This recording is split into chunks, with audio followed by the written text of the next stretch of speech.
apie Jėzaus Kristaus nimbą ir įrašus jame. Tai nimbe yra kryžiaus siluetas, horizontalės ir viršutinės atšakos. Ir mūsų atveju pantokratorijoje yra užrašyta graikišku būdu, tai yra aplink saulę einant pradžioje artikelis O, vyriškos giminės. Tai čia omikronas, O mažoji. Ten dar yra, jie turi visi kirti. Čia tam O.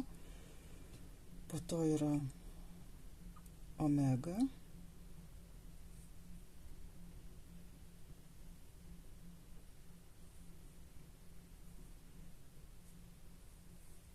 Ir yra ni raidė, N.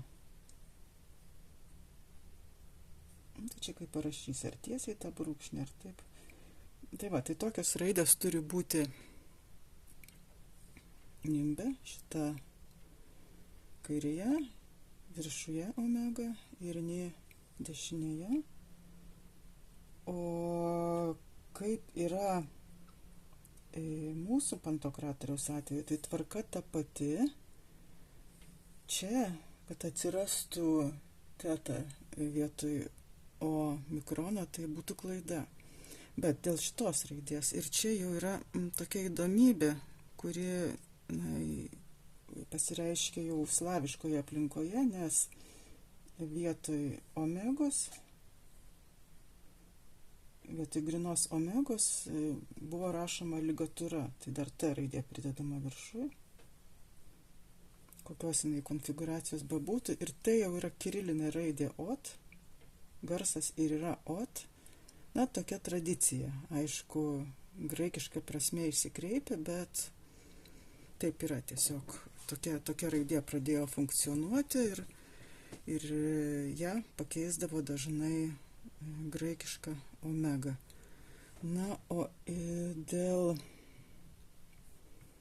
įrašų Iisus Kristos, tai turbūt viskas aišku, aš bandau dar čia pasižiūrėti, bet man taškelių visai nesimato.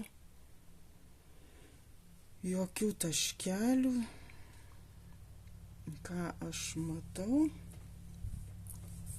Matau jotą.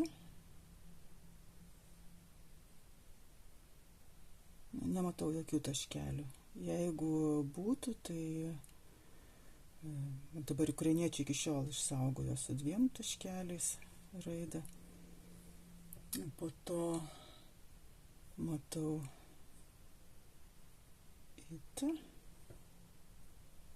Tai čia irgi nematau, kaip tas skersinukas eina. Gali būti ir taip, gali būti tiesiai, kaip latiniška H. Matau sigma. Taškas atrodo padėtas. Ir ligatūra. Ir daugiau aš nematau nei jokio taškelio.